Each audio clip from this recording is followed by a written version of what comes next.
Hello everyone! Happy almost Valentine's Day. I'm going to be participating in a worldwide collaboration with Claire's Crafty Corner. So this is my contribution to that.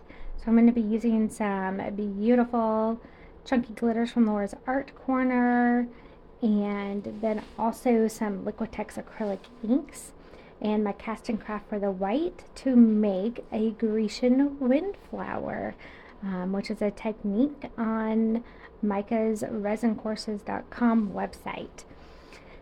So this is, again, I'm mixing a couple of my different reds in true Valentine's fashion. And I am mixing the Naphthol Crimson and the Cerulean Maroon. And I wanted that maroon to really give it a depth to that red and dimension.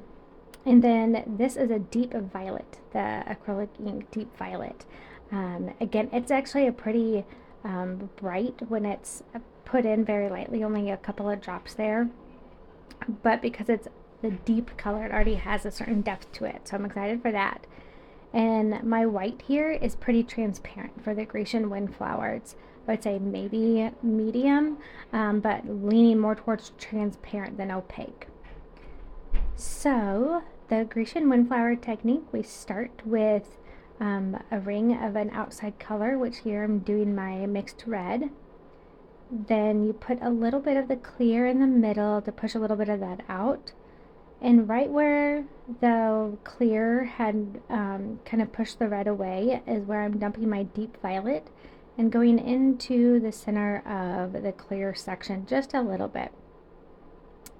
And with the white, I'm going to very purposely keep it out of the clear section. Okay, so I'm going to start with a thicker ring of white on top of my deep violet color. And then I am going to kind of more gently spiral it thinner out towards the outside edge.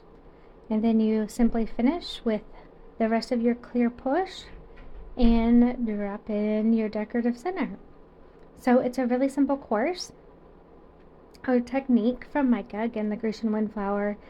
However, the proportions are very important.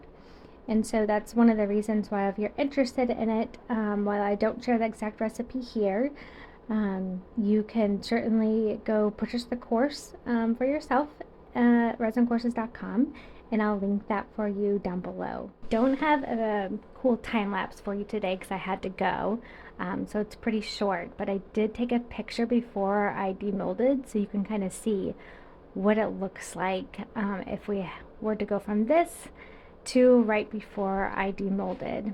So this is what it looked like, and you can tell it looks so awesome from this picture.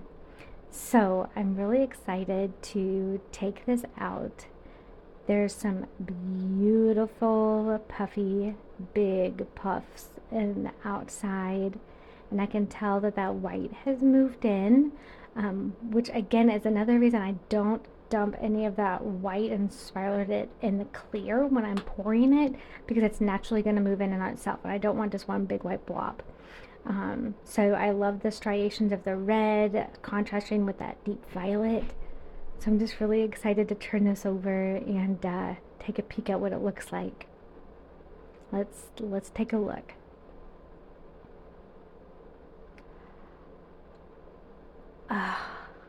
Oh, wow.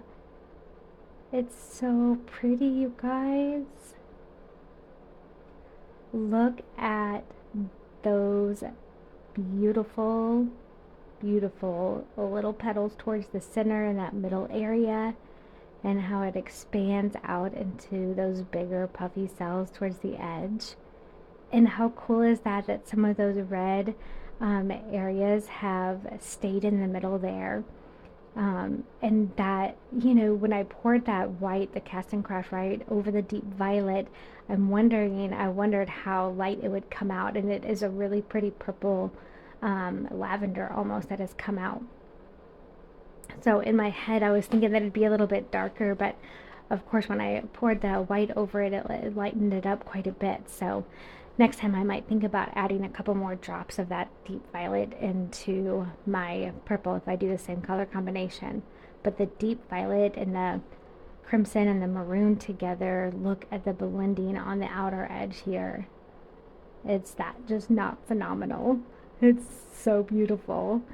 So, and the glitter in the center is actually quite perfect. I'm not always a huge big fan of gold, but this looks beautiful with that Sahara desert gold, and then the Razzle Dazzle goes also well together. So, thanks for joining me. I loved being part of Claire's Crafty Corner collaboration.